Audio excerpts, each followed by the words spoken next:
The duel between Sandor Clegane and his monstrous brother, Sir Gregor Clegane, had long been written in the stars. In the dragon pit of King's Landing, the hound faced the mountain not just for vengeance, but for redemption. As flames flickered, in the background an ash from the crumbling red keep fell like snow. The two brothers clashed steel in a brutal ballet of rage and memory. Gregor was no longer a man. He was an undead juggernaut, twisted by Qyburn's dark alchemy. But Sandor, scarred and battle-worn, fought not with strength alone, but with desperation born of a life spent in his brother's shadow. The blades rang with fury, the air split with growls and grunts, and the ruined walls shook with the fury of their clash. In this version of the tale, fate bends differently. As Gregor lifts his monstrous hand to crush Sandor's skull, the hound drives his dragonglass dagger through the soft flesh under his brother's jaw. It finds its way through the seams of his blackened armor and into the remnants of whatever life remained in him. Gregor staggers. For the first time in decades, Sandor sees fear in his brother's eyes, or what's left of them. The mountain topples backward into the flaming pit, body writhing as it is consumed by fire. Sandor does not follow. Breathing heavily, bleeding. From half a dozen wounds, he stands at the edge, watching the fire claim the monster that once tormented his childhood. He walks away, burnt but alive, not with joy, but with a strange emptiness he had never imagined. Vengeance, it seemed, did not heal old wounds. It only sealed them shut. Word spreads quickly. The hound lives. Arya Stark, who had turned away, moments before to escape the collapsing city, finds Sandor limping through the rubble. She helps him onto a horse, and together they flee King's Landing before Daenerys's dragons burn the rest of the city to ash. She says little, but he knows she is grateful for trying to save her, for not letting hate destroy them both.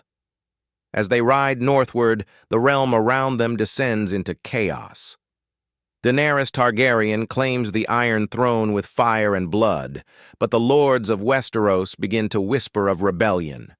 Jon Snow, disillusioned by the massacre of innocents, vanishes into the Red Keep. Tyrion is imprisoned. The future hangs in the balance.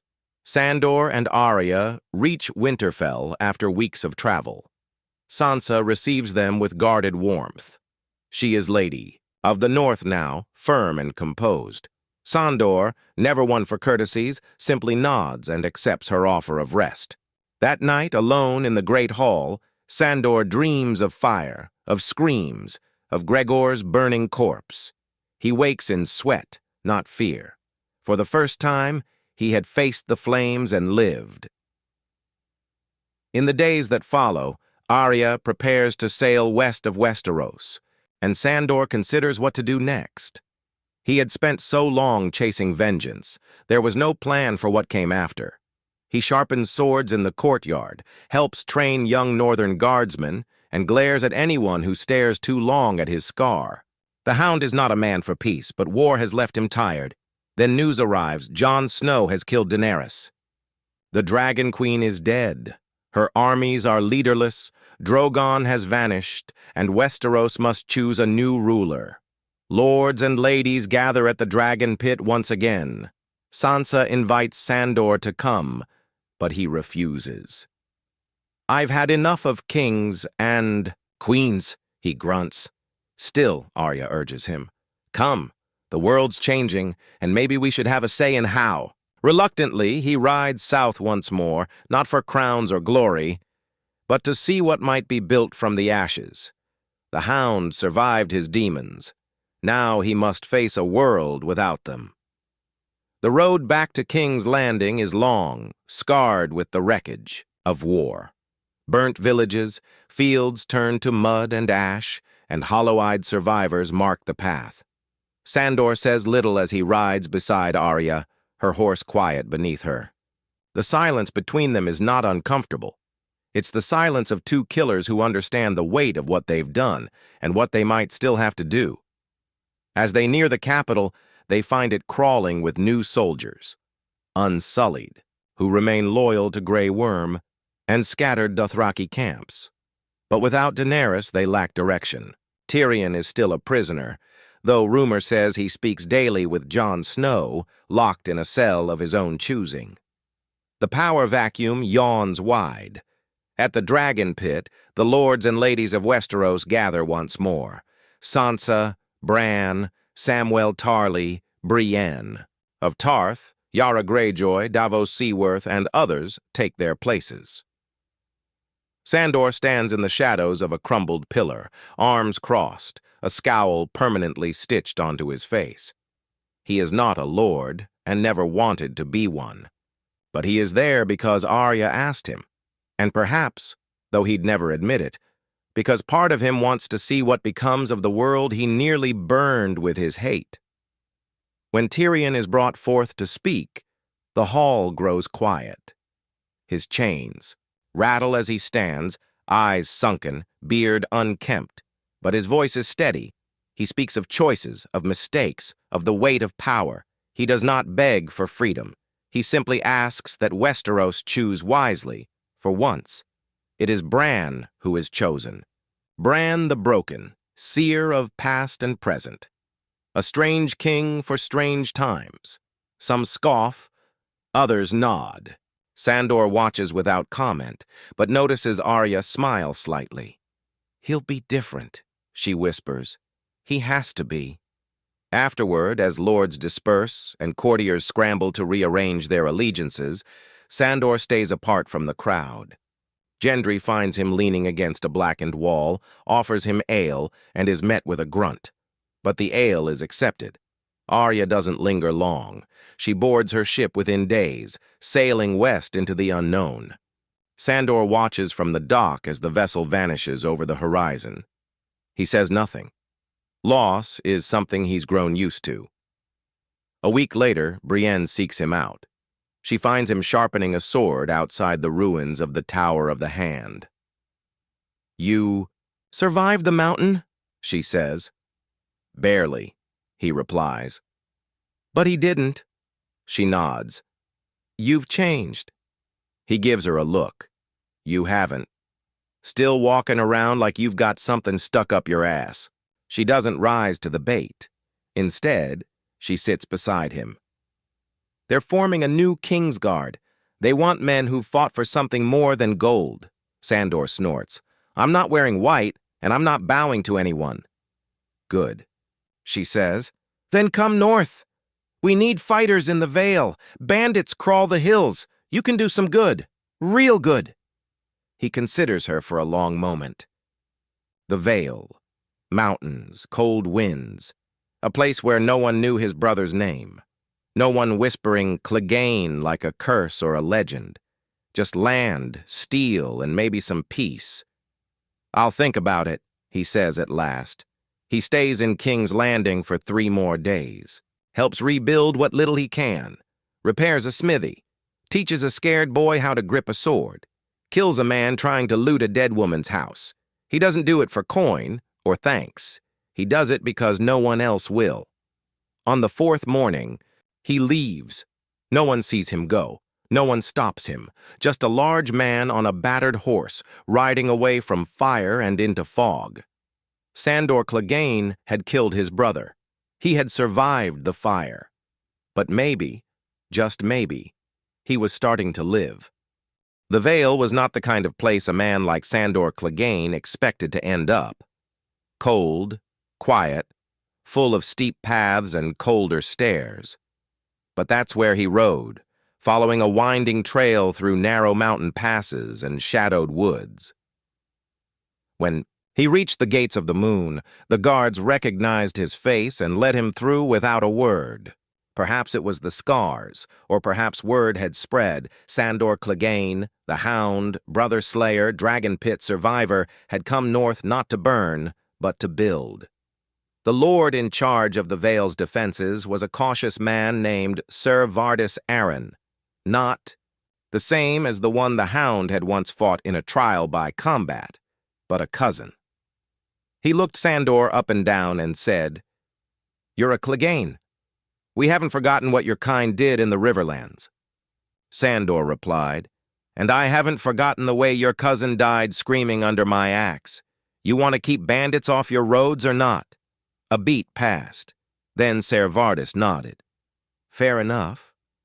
So the hound took up a place among the Vales, scattered garrisons, not as a knight, not as a commander, but simply as a sword. A big one. He spent his days hunting raiders, teaching green boys how to fight, and fixing broken fences in small villages where people stared at him with wide eyes and whispered after he passed. Sometimes they feared him, sometimes they respected him. He didn't care either way.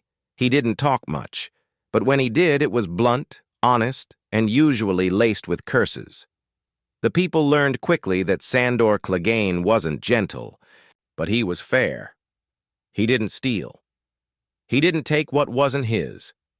He killed when needed, protected when he could, and left his past out of it. Nights were harder. Sleep didn't come easy. The fire still found him in dreams. Gregor's blazing corpse, the Red Keep collapsing, the screams of burning children. Sometimes he woke with his blade half drawn. Other times he sat by the hearth, staring into the flames, daring them to swallow him. One night, as snow fell thick outside the small wooden outpost he called home, a raven came bearing a sealed letter. It was from Sansa Stark, Sandor. "I heard you've made a place for yourself in the Vale.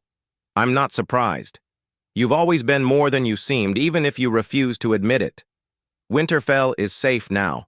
Jon has gone beyond the wall. Arya is somewhere no raven can reach. Bran rules quietly. But I remember the man who carried me through fire once. If you ever tire of the mountains, come north.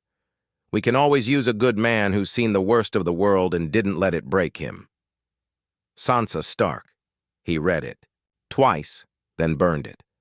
Not out of anger, but because he didn't need to carry those words to remember them. Weeks turned to months. He led a small group of scouts into the mountains to root out a gang of deserters turned raiders. It was bloody work. One of the young boys under his command, a lad named Kell, froze at the sight of his first kill. Sandor didn't shout. He put a hand on the boy's shoulder and said, "You'll get used to it or you won't. Either way, don't let it slow. You down next time?" They got them all. Left the corpses for the crows. The villagers cheered them when they returned. Gave them bread, stew, and hard cider. A small girl pressed a flower into Sandor's hand. He stared at it like it was a weapon. Then he tucked it behind his belt and grunted, "Thanks." That night, under stars and snow, he looked up at the cold black sky and wondered if this was it. Not vengeance, not fire, not the roar of the crowd, but the quiet after. A life not of peace, maybe, but of purpose. The Hound wasn't a hero. He never would be. But in the Vale, among frightened villagers and wary soldiers, he had become something close to a protector. And for the first time in his life, that was enough. Winter dug its claws into the Vale. The mountain paths vanished, under snowdrifts, and every breath came in clouds of white.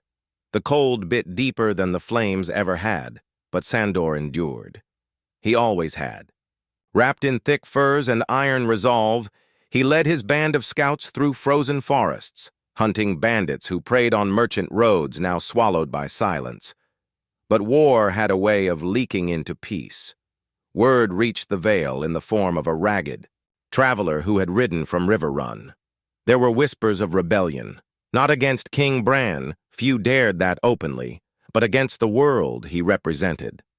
Pockets of old loyalists to Daenerys, remnants of the Golden Company, and scattered nobles with too much pride and too little sense were stirring. Sellswords moved freely again. Knives in the dark replaced banners on fields. One name caught Sandor's attention more than others. Sir Beric Selmy, a self-proclaimed knight who had taken over a fortress near Harrenhal and was calling for vengeance on the north and the so-called crippled king. Beric was no true Selmy. He'd taken the name to sound noble, but his band was dangerous, large, and cruel. When Servardis asked for volunteers to ride east and deal with the threat, Sandor didn't wait. He simply stood, strapped on his sword, and said, "When do we leave?" They rode out with 30 men, hardened by the mountain cold. Among them was Kell, the young boy who had frozen on his first kill. He was tougher now. Quieter, too. Sandor watched him, not like a teacher, but like a wolf sizing up another. The boy was learning. Whether he'd live long enough for it to matter was another question. The journey to Harrenhal was long, but Sandor knew the land. He'd passed it once before, years ago, with Arya. The castle stood like a blackened carcass, burned and broken, always looming. The new occupants had raised no banners. Smoke rose from inside, but the walls remained quiet. They scouted from a ridge, snow crunching under boots. Through a spyglass, Sandor saw figures training in the yard, half-armored, mean-eyed. These were not soldiers of honor. That night, in a circle of firelight, they planned. Sandor suggested a direct strike, break in during a snowstorm, slit throats while they slept, cause confusion, and let the fire do the rest. He knew fire, after all. The storm came 2 nights later. They slipped through a collapsed section of the wall while the wind howled. Snow blinded the guards. The first man Sandor killed didn't even see him. By the time alarm bells rang, half the camp was already burning. Screams rose into the night. Chaos. Sandor found Cerberich in what had once been a great hall, now turned into a drinking den for cowards. The false knight was tall, draped in a stolen cloak, and drunk on stolen wine. He reached for his sword, but Sandor struck first. One clean slash across the chest, and the man dropped to his knees, gasping. "You're not a knight," Sandor said, driving his blade into Berich's gut. "And you're not worth the name you stole." By dawn, the fire was out, and the fortress was theirs. A few of the bandits fled, but most lay dead in the snow. Kell was wounded, a gash on his shoulder, but alive. He didn't flinch when Sandor stitched it himself with rough hands and colder words. "You didn't freeze," Sandor said. The boy just nodded. They returned to the Vale weeks later, thinner, colder, but victorious. Servardis tried to praise them with feasts and medals. Sandor refused both. "Keep your meat and metal," he said. "Just don't send boys to do a killer's work next time." The people called him a hero now. He hated the word. He hadn't saved anyone.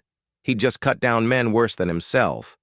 Still, the snow melted a little faster that spring. The road to the Eyrie was safer. The farmers planted without fear. And in a stone house above a frozen hill, Sandor sat by the fire, not trembling, not haunted, but still. For the first time in a long time, the hound was not running from something. He was standing guard. Summer came late to the Vale, creeping in like a thief rather than roaring in like a conqueror. The snow receded from the hills, replaced by muddy trails and shy green shoots. Birds returned to the woods. Travelers dared the roads again. And Sandor Clegane, no longer just a name whispered in fear, became part of the rhythm of this new season. Grim, constant, and strangely welcome. He lived alone in a stone cottage on a ridge above a small hamlet called Underbridge. The villagers had offered to build it for him after he drove off a gang of horse thieves. He built it himself instead. Not well.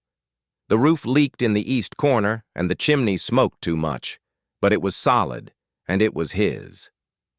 People came, to him now, with broken tools, injured livestock, boys who needed sword lessons, or men who needed hard truths. He didn't smile, he didn't invite them in, but he listened.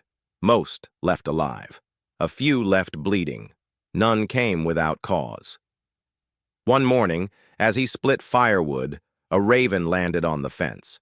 Its message bore the seal of House Tarley. Samwell Tarley, now Grand Maester under King Bran, wrote in a soft, careful hand, "Sir Sandor Clegane, His Grace requests your presence in King's Landing for a matter of security." There are movements in the riverlands, strange ones. Unrest is spreading, not with swords, but with words. Someone is stirring up old loyalties, poisoning wells not with blades, but with ideas. They speak of the Dragon Queen like a martyr, of rebellion like it's holy. We need someone who understands what war looks like before it becomes one again. If you refuse, I'll understand, but I hope you won't. Meister Samuel Sandor read it twice, then burned it in the hearth as he always did. But he didn't ignore it. By the next dawn, he had saddled his horse, left a note for the village blacksmith. "Watch the hill. Don't let bastards steal my dog." Then he rode south. The trip to King's Landing was faster now. The roads had been repaired in places, though charred ruins still dotted the countryside. The capital itself was a scarred giant trying to stand again. New walls rose around the old ones. The people looked thinner but walked with less fear. There were fewer soldiers now, but the ones who remained wore blue and silver, the colors of a unified realm, not a conquering queen. When Sandor passed through the gates, no one stopped him. His face had become known. Some called him the Mountain's Bane. Others whispered, the King's Hound, though he hated that even more. Tyrion met him in the gardens of the rebuilt Red Keep. He wore fine robes now, silver threads along the seams, but his eyes were older, heavier. "You look like something the gods forgot to finish," Tyrion said, offering him wine. "And you look like something they dropped twice," Sandor grunted, but took the cup. They talked under a dead tree that hadn't quite sprouted new leaves yet. Tyrion laid it out plainly. Someone was gathering power, not openly, but quietly. Pamphlets, songs, speeches whispered in marketplaces. A woman calling herself the Fire's Voice, claiming to be a daughter of Daenerys, born in shadow. Lies, most likely. But lies had teeth if enough fools believed them. "She has followers," Tyrion said. "Poor, angry ones, soldiers without wars, women who lost children in the fire. She's using their pain," Sandor said flatly. Tyrion nodded. "Exactly. We need someone who knows what to look for, someone who can smell rot before it festers." "I'm not your spy." "No, but you are a hound, and hounds hunt." Next morning, Sandor set out again, this time not alone. A small unit of trusted scouts rode with him. One of them, to his surprise, was Kell. "You followed me," Sandor muttered. "You taught me," the boy replied. They moved through the riverlands, through broken villages and new shrines built to the Dragon Queen, symbols of flame and wings painted in blood. People spoke in half-truths and riddles. Some refused to speak at all. In one village, a man stood preaching before a crowd. "She will return, from the ashes, from the sky." Sandor watched in silence, arms crossed. The man's words were polished, practiced, his hands clean, his boots new. This wasn't faith, it was theater. That night they burned the shrine. Quietly. No one stopped them. No one needed to. By morning, the preacher was gone. Sandor stared into the smoke as it rose toward the stars. Another fire. Another false hope. But this time, maybe he was putting something out instead of starting it. He didn't believe in kings. He didn't believe in gods, but he believed in stopping worse men from rising, and that was enough to keep riding. The trail of fire worship and rebellion stretched longer than anyone had guessed. Through quiet villages and ruined castles, Sandor followed the signs. Winged graffiti, hidden meeting houses, songs murmured over cook fires about a queen reborn in dragon flame. It wasn't just delusion anymore, it was becoming a movement. Ghost of Daenerys rising in the hearts of those broken by her fall. Kell rode beside him most days, quiet, observant. He had learned to read people quickly, something Sandor had never mastered. "They don't care if it's true," the boy said once. after watching a widow pray to the painted sigil of a dragon wrapped in flame. They just want something to believe in. Belief is for the weak, Sandor growled. But he said it less like a threat and more like a man trying to convince himself. In the town of Broad Hollow, they finally caught up to one of the movement's high speakers, Lady Nera of House Roxton, a minor noble with a sharp tongue and sharper mind. She had rallied hundreds with promises of justice for those burned in King's Landing. Not justice from the crown, but from the flame. Revenge disguised as faith. She held court in the ruins of a sept, standing where altars once were, preaching not of gods, but of queens. Her voice carried. Her eyes were lit with fire. She spoke of sacrifice, of cleansing Westeros through holy fire, and rebuilding the world Daenerys dreamed of. Sandor didn't interrupt. Not right away. He watched from the shadows, his face half covered in a black scarf, eyes fixed on the woman who spoke like a prophet and smiled like a politician. That night, they infiltrated her camp. Sandor found her alone in her tent, praying over a small flame in a bronze bowl. When she looked up, she didn't flinch. "I know who you are," she said softly. "The Hound. The fire marked you." He didn't speak. "You think I'm mad," she continued. "But you've seen what kings and queens do. You've walked through the ashes. I'm trying to build something new. By lying to peasants and setting shrines on fire, by giving them hope, and maybe by giving fire back to those who've only ever burned under it." Sandor stepped closer. "You're no queen, and you're not building anything. You're just using their pain." Her smile faded. "And what are you doing? Dog of the crown? Chasing ghosts for a crippled king in a broken castle?" He punched her. When she woke, bound and bruised, Sandor handed her over to the scouts. She'd stand trial in King's Landing, not for blasphemy, but for sedition, incitement, and a half-dozen corpses found behind her camp. Kell stayed silent the entire ride back. When they made camp, he finally asked, "Was she wrong?" Sandor stared into the fire. No, she just wasn't right either. In the capital, they brought Nera before the council. Bran sat on the throne, still, serene, distant. Sansa stood beside him. Tyrion, as ever, stood at the center of power, hands folded, eyes tired. Sandor said his piece. Nera said hers. Her followers rioted outside the city gates. 2 were killed. 17 were arrested. And through it all, the new realm held firm, but only just. After the trial, Tyrion met Sandor in the Red Keep. "You've done more than most knights of the realm," he said. "You could stay. Be part of the kings. Guard. Train new swords. Protect the peace you helped forge." Sandor shook his head.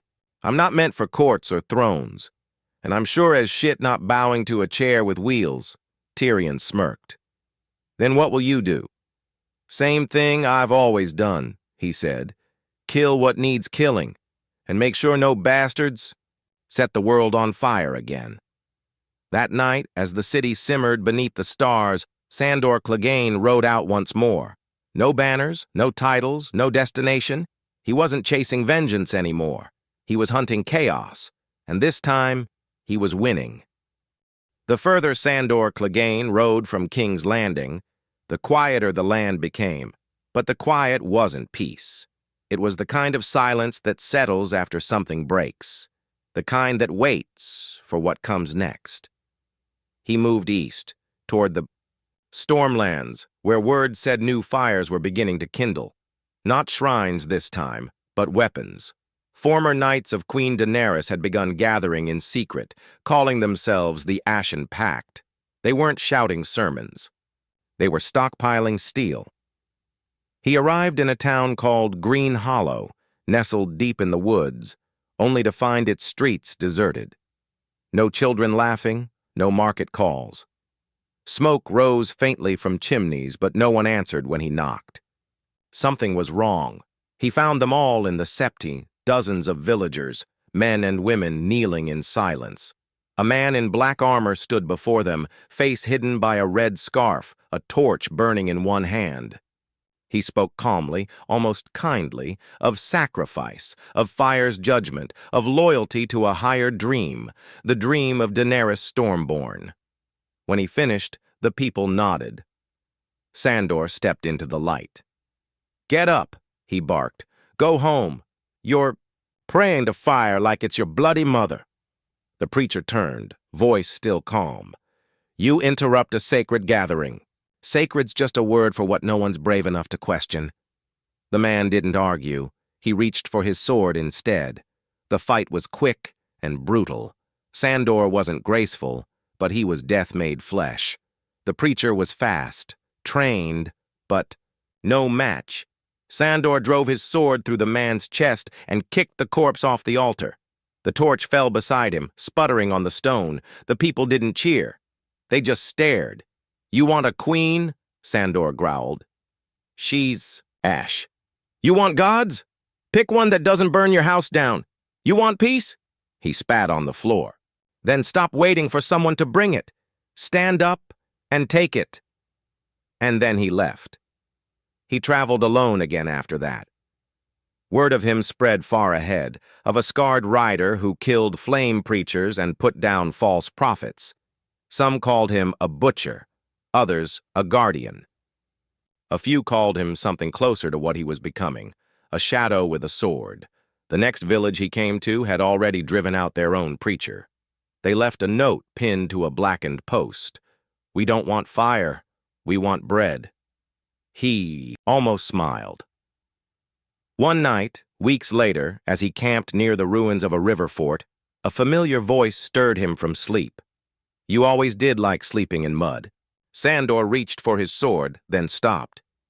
Brienne of Tarth stood there, older, sterner, but still a knight in truth. "Still following me?" he muttered. "No," she said, "looking for the same thing you are." They sat beside the fire, not speaking for a long time. Eventually, she told him the news. The Ashen Pact was growing weaker. Their leaders were turning on each other. Whatever flame they carried was flickering out. But a storm still loomed. One of Daenerys's old blood riders, Kotho, had crossed the narrow sea and now commanded a fleet of mercenaries, claiming he would finish the fire's work. He sailed for Dorne. "We'll meet him there," Brienne said, "with whatever men we can gather." "I'm no commander." "No, but you don't run anymore, and you don't stop when you're needed." That night, Sandor didn't sleep. He stared into the fire again, but this time, it didn't frighten him. Maybe peace was a lie. Maybe there would always be another war, another man promising salvation through fire, another crown dipped in blood. But this time, he wouldn't be reacting. He would be ready. As the stars passed overhead and the fire crackled low, he tightened the straps on his armor. He didn't pray. He didn't swear oaths. He simply prepared, because Sandor Clegane wasn't done yet. He had one more war to fight. The Dornish coast was quiet, too quiet. The kind of quiet Sandor Clegane had come to recognize before battle.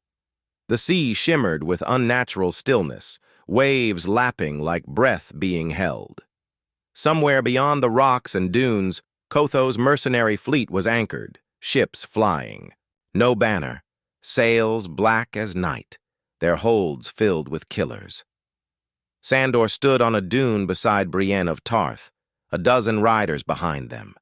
Not a great host, not a king's army, just a grim collection of fighters, old friends, and bitter enemies turned allies, men and women who knew what fire could do and what it must never do again. "They outnumber us 5-1, Brienne said. Sandor adjusted his sword belt. "Wouldn't be fair otherwise." They'd sent warnings to the towns along the coast, evacuated as many as they could. What was left now was this, a line in the sand. Kotho's plan was to seize Sunspear, rally any remaining fire loyalists in Dorne, then march north and fracture. Bran's fragile peace. He wanted the world to burn for Daenerys's name. But Sandor had seen what burning brought. They struck before dawn. Steel clashed under a bleeding sky. Sandor led the charge through the surf, boots thudding over wet sand, screaming a name he no longer feared, his own. The first men died quickly. Sleepy guards, unarmored sentries. But Kotho's men were hard, mean, trained by war in Slaver's Bay and the Stepstones. Battle turned fast. Chaos bloomed, screams, blood, steel on steel. Sandor moved through it like a storm. He didn't fight. With honor, he fought with purpose. Not to win glory, not to be remembered, just to end it. Kel was there too, now a full-grown warrior, sword steady, eyes colder than before. They fought back-to-back once, then split off in different directions. Brienne held the center, shield shattered but will unbroken. She fought like a hammer, every blow final. Then Kotho appeared, tall, scarred, eyes burning with zeal. He carried twin blades curved like talons and wore a cloak of silver flame thread, meant to evoke the Dragon Queen. He found Sandor in the thick of it, cut his way through the corpses to meet him. "You were her enemy," Kotho said. "You spat on her fire." "I pissed on it," Sandor said, and swung. Their fight was savage. Kotho was fast, too fast for a man his size, but Sandor had fought monsters. His brother had been stronger, faster, deader. This man was just flesh. Kotho cut his cheek. Sandor broke his shoulder. Kotho stabbed his thigh. Sandor knocked out his teeth. Finally, in a break of wind and blood, Sandor caught him. A hard slash across the gut, then another across the chest. Kotho fell to his knees, gurgling, gripping his belly. "She's not coming back," Sandor said. "And if she did, I'd kill her again." Then he drove his sword through Kotho's heart. The battle ended not long after. With Kotho dead, his men scattered. Some surrendered, others fled to the hills. A few knelt, weeping, calling out for fire that never answered. Sandor stood among the corpses, soaked in blood, body screaming with pain, but alive. Brienne limped to his side, dragging a broken spear. "It's done," she said. "For now," he muttered. They buried the dead, burned the worst of them, repaired what they could. And when the Dornish sun rose full and fierce the next day, it rose over a land not yet saved but spared, for a while longer. Sandor didn't stay long. He never did. The people offered him a title, even a castle. He refused them all. Kel stayed behind this time to help rebuild, to teach. The boy, no, the man, had learned what mattered. Sandor rode north alone. Weeks later, he reached Winterfell. Sansa met him on the battlements, snow falling soft around them. "You came back," she said. "For now. You've changed." He shrugged. "Still ugly." She smiled. "And still honest." They walked the walls in silence. The wind was sharp but not cruel. The world hadn't healed, but it hadn't shattered either. And that was something. "Will you stay?" she asked. He looked out over the quiet white fields. "I might, or I might leave again. But if anything comes back, flame, shadow, kings or queens with mad eyes, I'll be ready." And for the first time, he didn't say it like a threat. He said it like a promise.